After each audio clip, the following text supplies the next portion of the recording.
Madam Speaker, and I rise today to speak on the Anti-Discrimination Amendment Bill 2025. But I just want to pick up on some of the comments of the opposition leader. And first of all, I was pretty sure I heard, and what a disgrace she was, in referring to the Chief Minister as a Nazi.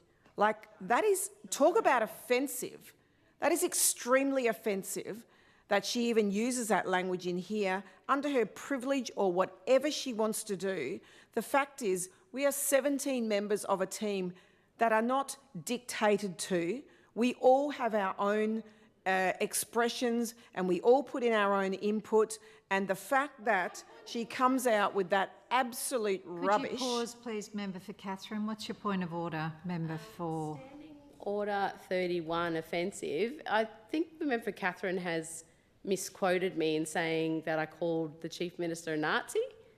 I did not say that at all, and I would like her to withdraw because that's an imputation, and I have never said that about the Chief Minister. So the Member for Catherine, Madam Speaker, should not make up things on the record, and she should be accountable for her words, and she should withdraw that imputation because I never said that, so she should not be lying about me. Okay, take your seat, Opposition Leader. We had this incident earlier this afternoon where someone thought that someone said something, and in that situation, under the Deputy Speaker's instruction, the member was asked to withdraw, and we will check Hansard if you want and refer to it later. Hansard, and I'm not sure what she was referring to then. If when Hansard comes back and it is that she has not said that, Madam Speaker, I absolutely withdraw, but I would ask you to withdraw now, Member for Catherine, because otherwise it can escalate and... Well, I did think it was quite unusual, Opposition Leader, so if you did not say that, I do withdraw. Okay, stop the interjections, please. Member okay, for Catherine, I withdraw, Madam Speaker. Speaker. To withdraw, thank you. And we will ask for a rush on what the Opposition Leader said, and if in fact she said what you think she said, we can revisit this later on this evening. Please continue with your speech. Thank you, Member Madam for Speaker. But, you know, I mean, let's not let the truth get... Can you just pause a minute, sorry? To ensure that the Member for Catherine did withdraw. Yes, she did withdraw, Opposition Leader, and she did. Smiling, so I just want to make sure Please take your seat. I heard the Member for Catherine withdraw. The fact that I'm smiling, Madam Speaker... can continue her speech. You. The matter will be resolved when we get the rush from Hansard and we can check what you actually said, and we can revisit it if, in fact, what the Member for Catherine thought you said was true. Thank you, Madam Speaker. But it's been withdrawn. End of matter. Please continue. You. And at the end of the day, you know, there were many things that the opposition leader spoke of in her contribution, like let's not let the truth get in the way of a good story. I just think sometimes they have very, very short memories.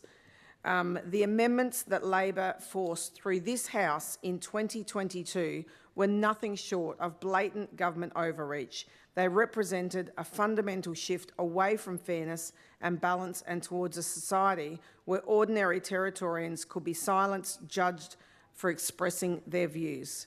In 2022, our CLP opposition opposed these changes at the time, and we stand firmly opposed to them today. What we are doing with this bill is delivering on another election commitment. And I want to just reaffirm that, Madam Speaker. This was actually an election commitment that we took to the election over a year ago. So we did consult widely, but we also did take it to an election where, you know, people knew what they were actually voting for. And there's a reason why we are here and the opposition is over that side. So, this is, as I said, delivering on another election commitment to restore fairness and restore the rights of Territorians to freedom of speech and freedom of religion. These amendments... Pause, please, Member for Catherine. The members who are talking down the back of the chamber, I can hear you talking. You can go outside or talk a bit more softly in respect to the Member for Catherine. Thank you. These amendments modernise the Anti-Discrimination Act and bring it back into alignment with what Territorians expect, a legal framework that protects against real discrimination and harm, but that doesn't overreach into thought policing or subjective feelings. Importantly, this bill also removes the unnecessary requirement that every complaint must first be assessed by the Anti-Discrimination Commissioner before being referred to the NT-CAT. That bottleneck created confusion, inconsistency and needless delay. By streamlining the process, we ensure that the tribunal, a body set up to properly hear such matters, is the forum where disputes can be resolved fairly and transparently. Madam Speaker, our government continues to support the core objects of the Act and the many attributes that are rightly protected from discrimination in Section 19. These include race, language, sexual orientation, age, relationship status, religious belief and disability. That commitment is unwavering. But in 2022, Labor went further. They inserted Section 20A, a clause that made it unlawful to engage in conduct reasonably likely to offend, insult, humiliate or intimidate. Now let's pause and think about that. To offend, to insult, to humiliate, these are entirely subjective terms. And what offends me, Madam Speaker, may not offend you and may not offend somebody else. And we've certainly seen that here in the Parliament. What one person considers insulting may be to another nothing more than a joke or even a fair criticism. Yet Labor handed unelected bureaucrats the sweeping power to decide what was reasonably likely to cause someone to feel insulted or humiliated. This was not balance, this was not fairness, and what it was, though, was government overreach at its worst. This bill fixes that. We are replacing those vague, open-ended terms with a clearer and more robust legal threshold that targets serious harm. Our changes will ensure the law protects Territorians against genuine intimidation and conduct that makes someone fearful or unsafe. It will not allow the weaponisation of feelings to shut down debate or drag someone before a tribunal over a harmless remark. Freedom of speech matters, Madam Speaker. It matters in our schools, in our workplaces and in our homes. It matters for Territorians of every age, background and belief. We promised Territorians before the election that we would restore that freedom, and today we are keeping that promise. In changing the Act in 2022, Labor removed Section 37A, an example given to religious schools, which gave them the right to employ staff who share their faith. By doing so, Labor stripped away the ability of religious schools to uphold their own teachings, values and ethos. That decision disrespected people of faith. It ignored the wishes of parents and it undermined the very foundation of what makes religious schools distinctive. Our bill restores that exemption. Through Section 35B, we are returning to religious schools the certainty they need, the certainty that they can employ people who are aligned with their beliefs without the constant fear of legal action. And I'd just like to point out, Madam Speaker, that Our Lady of the Sacred Heart Thamara Catholic College, which is actually out at Wadeye, in the Member for Daly's area there. In fact, we are helping, the Member for Daly and his constituents in this area. They are the only school out there for kids to go to school to. The Attorney-General deserves recognition for her extensive consultation in preparing this bill. She is engaged with a broad spectrum of stakeholders, religious schools, the Christian lobby, the Anti-Discrimination Commissioner, LGBT organisations, health sector representatives, legal experts and community groups. Every voice has been heard and every perspective considered. Madam Speaker, this is a matter of common sense. A religious school must be able to hire teachers and staff who reflect the values of its community.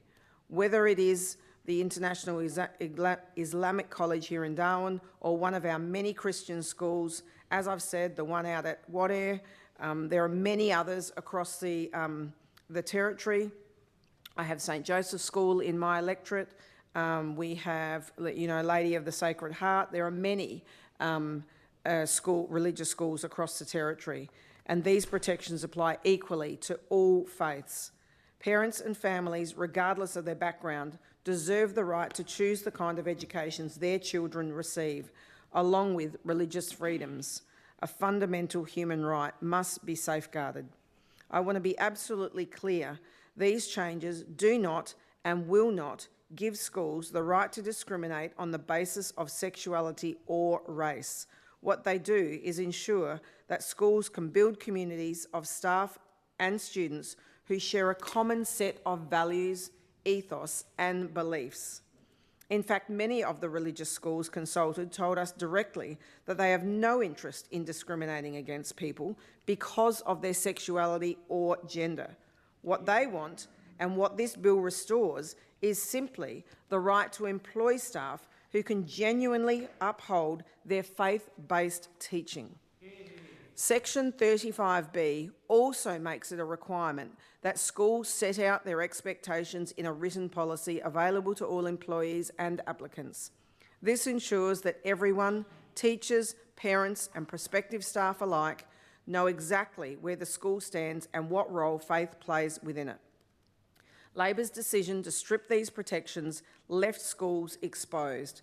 It left them under constant threat of litigation for simply trying to employ someone who matched their values. That is neither fair nor sustainable and is being corrected today. The amendments in Section 35B apply only to religious schools, not to religious institutions generally and not to government schools. When Labor removed these exemptions, they didn't just undermine schools, they discriminated against parents and families' right to choose.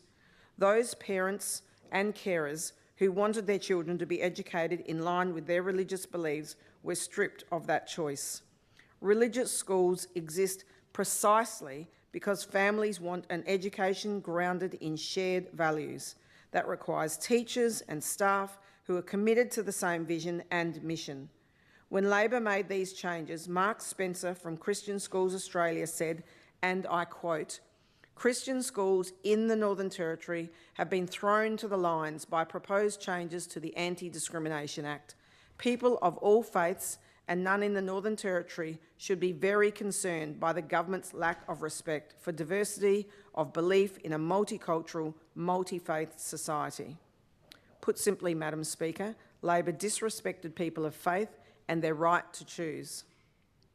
By contrast, our changes restore protections without taking people's rights away from anyone else.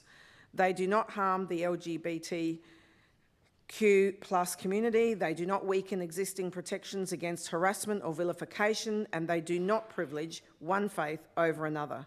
What they do is restore freedom of choice. They restore fairness and they restore common sense. This is why these reforms have been endorsed by Vanessa Cheng, CEO of the Australian Association of Christian Schools, who applauded our government for restoring fundamental freedoms.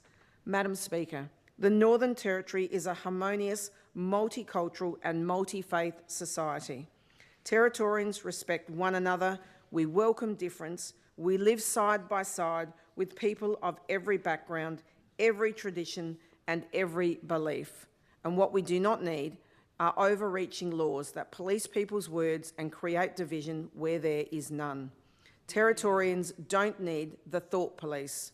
They don't need their government telling them what jokes they can make or what opinions they can hold.